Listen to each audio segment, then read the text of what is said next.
What's up everyone and welcome. With the heightened talks about war between Russia and the West over Ukraine and news that Russia is planning live war games off the coast of Ireland, I thought to myself, I know the physical military capabilities of the West with warships and tanks and guns, etc., but do I really know our cyber capabilities?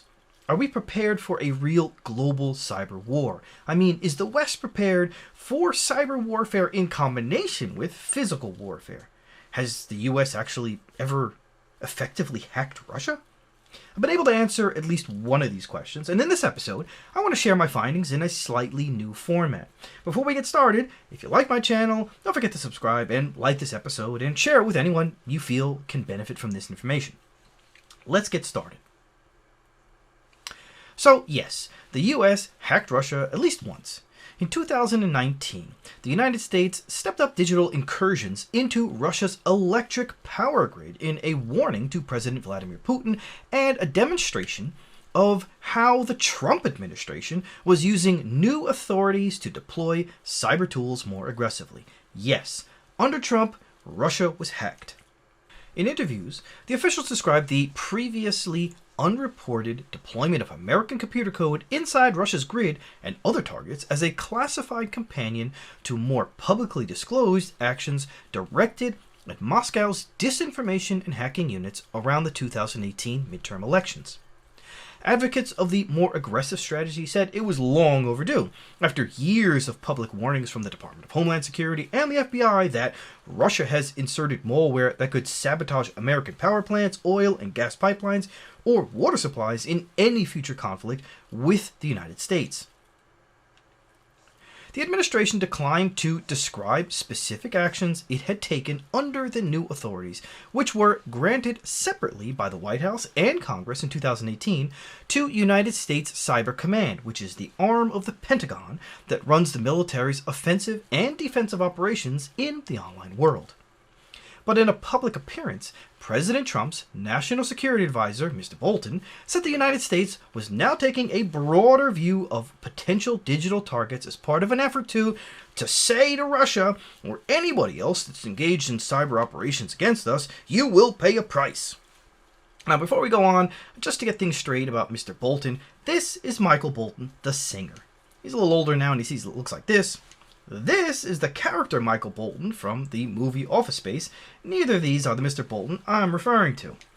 I'm talking about this Mr. Bolton, Mr. John Bolton. Here's a side view. Here is a dyed hair or younger Mr. Bolton from the front. Or here is a fixing the glasses Bolton. The, oh God, I wish I were somewhere else Mr. Bolton. The, I have a ledger with scribbles on it Mr. Bolton. And yes, he does look like the Lorax. Can you imagine this guy threatening you that you will pay a price? Okay, I'm glad we cleared that up. Let's talk about power grids. Power grids have been a low-intensity battleground for years. Since at least 2012, current and former officials said the United States has put reconnaissance probes into the control systems of the Russian electric grid. The placement of potentially crippling malware inside the Russian system at a depth and with an aggressiveness that had never been tried before was intended partly as a warning and partly to be poised to conduct cyber strikes if a major conflict broke out between Washington and Moscow. The commander of the United States Cyber Command, General Paul M. Nakasone, has been outspoken about the need to defend forward deep in an adversary's networks to demonstrate that the United States will respond to the barrage of online attacks aimed at it. They don't fear us, he told the Senate during his confirmation hearings. But finding ways to calibrate those responses so that they deter attacks without inciting a dangerous escalation has been the source of constant debate. Mr. Trump issued new authorities to Cyber Command in 2018 in a still classified document known as National Security Presidential Memoranda 13, giving the Defense Secretary, at the time it was General Nakasone, far more leeway to conduct offensive online operations without receiving presidential approval. He had free rein to decide what he wanted to do. But the action inside the Russian electric grid, this hack of the Russian electric grid, actually appeared to have been conducted under little noticed new legal authorities slipped into the military authorization bill passed by Congress in summer of 2018. The measure approved the routine conduct of clandestine military activity in cyberspace to deter, safeguard, or defend against attacks or malicious cyber activities against the United States. Under the law, those actions can now be authorized by the Defense Secretary without special presidential approval. It has gotten far, far more aggressive, one senior intelligence official said, speaking on the condition of anonymity, but declining to discuss any specific classified programs. "We're doing things at a scale that we never contemplated a few years ago," the anonymous source went on to say. The critical question, impossible to know without access to the classified details of the operation, is how deep into the Russian grid the United States has bored. Only then will it be clear whether it would be possible to plunge Russia into darkness or cripple its military, a question that may not be answerable until the code is activated. I say it again, we won't know how deep or how serious of an effect this hack would be until the code is actually activated. So, we know Russia has been hacked by the US at least once, and we know it can happen again, right? Not necessarily. In late 2019, Russia adopted legislation known as Sovereign Internet Law that was designed to shield the country from being cut off from foreign infrastructure. This was an answer to what Russia called the aggressive nature of the United States national cybersecurity strategy. So, in direct response to the US hacking into the electric grid, the Russians passed legislation that paved the way for Russia to build systems that allowed them to completely disconnect from the global internet. Between June 15th and July 15th, 2021, Russia purposefully disconnected itself from the global internet. State communications regulator Roskomnadzor said the tests were aimed at improving the integrity, stability, and security of Russia's internet infrastructure. So, if Russia can flip a switch and disconnect itself from the global internet, essentially, all the while keeping its technical infrastructure intact, it can block all external traffic from reaching any of its internal networks. So how do you hack something, or how do you turn something off you can't access anymore? That's the issue now. The Sovereign Internet Law, which gave the government the power to disconnect from the global internet in the face of an emergency and foreign attacks, specifically requires ISPs to install deep packet inspection network equipment capable of identifying the source of traffic and filtering that traffic out. The law also stipulates that tests like this be carried out annually. So, are we on the cusp of a global cyber war? There are certainly some alarm bells going off. A new Department of Homeland Security Bolton warns that Russia could launch a cyber attack against U.S. targets on American soil if it believes Washington's response to its potential invasion of Ukraine threatens its long-term national security. DHS blasted out the memo Sunday to U.S. critical infrastructure operators and state and local governments around the country, warning that Russia maintains a range of offensive cyber tools that it could employ against U.S. networks that make everything from planes to hospitals to dams and bridges operate. In its memo, DHS said Russian government cyber actors have spent years targeting and gaining access to critical infrastructure in the United States. In one particularly alarming campaign, Russian hackers had compromised U.S. energy networks since at least 2016, conducting network reconnaissance and collected the kind of information needed to gain control of those systems if they wanted to. Separately, a well-respected private cybersecurity firm leader warns that while cyber espionage is already a regular facet of global activity, as the situation deteriorates, we are likely to see more aggressive information operations and disruptive cyber attacks within and outside of the Ukraine. So if Russia were to launch such a cyber attack against U.S. targets, Washington would likely retaliate with defense or even offensive cyber weapons of its own. And that could trigger a potentially dangerous escalation that could threaten to draw the United States directly into the conflict between Russia and its neighbor Ukraine. In the latest news, there is a new kerfuffle surrounding a plan by the Russian military to perform a live war games exercise off the coast of Ireland. Russia already moved hundreds of thousands of troops to the borders of the Ukraine, and on January 7th began moving troops to the Ukraine northern neighbor Belarus for joint military exercises. The joint military exercises, named United Resolve, are to take place as Russia also musters forces along Ukraine's eastern border, threatening a potential invasion that could unleash the largest conflict in Europe for decades. Now, with the announcement that Russia plans to hold a live fire naval exercise next month off the coast of Ireland, despite Ireland declaring their presence unwelcome, aspects of military maritime law have come under scrutiny as tensions continue to rise over the current Ukraine-Russia crisis. Some cybersecurity and military analysts fear that the exercise planned for early February off the coast of Ireland could be a cover for cutting undersea fiber optic communications cables connecting America and Europe in event of a Russian invasion of Ukraine. The argument that Russians would make is they do these exercises in international waters every year and this is just a coincidence.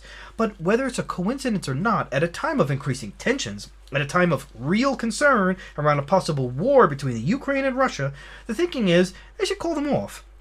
That would demonstrate goodwill that the Russians do not want to or do want to de-escalate these tensions. So, are we going to war? I don't know. There are smarter minds than me who say yes, and even smarter minds who say this is business as usual, only it's being made more public by the media and maybe my episode about it. Now, if we look at past actions of Russia, it does seem to walk and talk like a duck. In a Washington Post article, researchers made the case that Russia could be operating in cyberspace to prepare for war. They cited past aggression with similar tactics. When Russia annexed Crimea in 2014, operatives affiliated with the government also conducted a range of cyber operations against targets in Ukraine, including disruptive attacks, website defacements, and attempts to locate Ukrainian artillery formations. In 2008, when Russia invaded Georgia, the assault followed several weeks of cyber attacks, including distributed denial of service attacks which aimed to overwhelm targeted servers with traffic. Russia has also deployed cyber attacks in its ongoing campaign in eastern Ukraine. Most notably, 2015, Russia launched a cyber attack against Ukraine's power grid, leaving hundreds of thousands of Ukrainians without power during the winter, and attacked the power grid again in 2016. In the current Ukrainian crisis, it's possible Russia is using cyber attacks to enhance its military strategy, or even substitute for some conventional military operations. Of course, Russia's cyber attacks may not be a signal of impending invasion. A number of other possible reasons might explain this increased activity. First, while it seems unlikely, the timing of observed Russian-linked cyber activity in Ukraine's networks could be coincidental. Russia and other cyber-capable countries routinely operate in cyberspace to probe for rivals' vulnerabilities, collect intelligence, and hold potential targets at risk, all in support of various national security objectives. One thing is certain. If the West misinterprets Russia's actions, it can end really badly. I could go on and make this, I don't know, some kind of 6-hour episode, but I'm not going to. The final questions I do have are we ready for a cyber war? And are we equipped to even win a cyber war with Russia or any adversary? Now, we saw that the U.S. has the legislation in place to allow for quick, unilateral action to defend against and proactively attack aggressors in the cyber world. This, again, is covered by the National Security Presidential Memoranda 13, and the legal authority slipped into the military authorization bill passed by Congress in 2018. So there is little to no red tape when it comes to action, and what kind of action, what level of action. But do we have manpower? Manpower seems to still be a pretty big issue. In May 2021, there were 465,000 open positions in cybersecurity in the US alone. Forget about Europe. And that's according to CyberSeek. So, should a cyber war break out, we would most likely struggle to keep the fight up. Thinking about all the critical infrastructure that exists and all the alleged attempts to penetrate them, you have pipelines, gas and oil. Oh, Colonial Pipeline was already hacked last year. You have food. JBS was hacked last year. You have the electric grid. Even without hack attempts, I'd say the U.S. electric infrastructure is ancient, plus seems to be fragmented. I mean, Texas has its own power grid that might or might not even work if temperatures go below, say, 50 degrees, right? Oh, in nuclear power plants. In December 2020, the U.S. still had 94 operating commercial nuclear reactors at 56 nuclear power plants in 28 states. Then you have all the government agencies and their infrastructure and their websites and their mail systems and blah, blah, blah. Okay, what about tool sets? What tools do we have at our disposal? We actually have the same tools the attackers have. We used to have more, but thanks in part to hacks like the SolarWinds hack or FireEye cybersecurity company hack in December 2020, attackers around the globe managed to get their hands on tons of internal secret tools used by the top cybersecurity companies and even the US government in their own cybersecurity efforts. Things like undocumented backdoors in various hardware and software, scripts, and knowledge were pilfered and spread like wildfire throughout the hacker community. So the playing field is pretty level all around in terms of tools. Now, with all of this in mind, I think 3 areas will determine a winner in a cyber war. Number 1, intelligence. I don't mean how smart you are, even though that does play a part. I mean spying on the enemy. Now, if you think about it, if Russia really is attacking or planning to attack in February the underwater fiber optic cables connecting the US and Europe, they might just as easily attach listening or sniffing capabilities to those underwater cables as they are to destroy them. Can you imagine if an enemy was listening to all your traffic? Next, you have manpower. Again, the U.S. has a large deficit in terms of experienced cybersecurity professionals to fill vacant positions as at key levels in private and government organizations and infrastructure, critical infrastructure. Now, I don't know how Russia fares, but I feel America and the West in general are poorly positioned here. Number 3, the length of time any country has already spent in preparation for this type of attack. Now, I don't mean like doing push-ups. I mean, with preparation, I mean hiding hacks inside the networks of the enemy. Here again, I think Russia wins a bit. Hacker groups sitting in Russia have been attacking countries and companies around the world since the early days of the internet. The US has effectively just taken off the gloves and started fighting dirty in 2018 with these new laws? Now, I don't have all the information, so don't kill the messenger, or I might be wrong. But as you can see, just from this episode, we have a long way to go before any one of us can say with 100% assurance or certainty that the West is prepared to fight or even win a cyber war. So what can we do? Well, we all need to stay vigilant, continue learning and practicing our trade, and of course watching my episodes, because I'm trying to share my information with you. Of course, where else can you get this kind of insight, right? But seriously, if we all put in the work to make sure our small slice of life is as secure as possible, we have a chance to thwart massive attacks. So patch your hardware, your software, continuously monitor your networks, don't install cracked software, young man, don't click on links in SMS messages, and every other recommendation that I've made in almost 200 episodes I have created since joining you here on YouTube. With that, I say thanks again for watching. I hope you enjoyed this episode, this new format. I'm not sure how often I'll be able to use it. Please leave me some comments in the comment section below, how you liked it, what you didn't like. If you think I'm right or wrong, don't forget to share and subscribe if you haven't already. And smash the bell if you haven't already. And I'll see you on the next episode. Take care.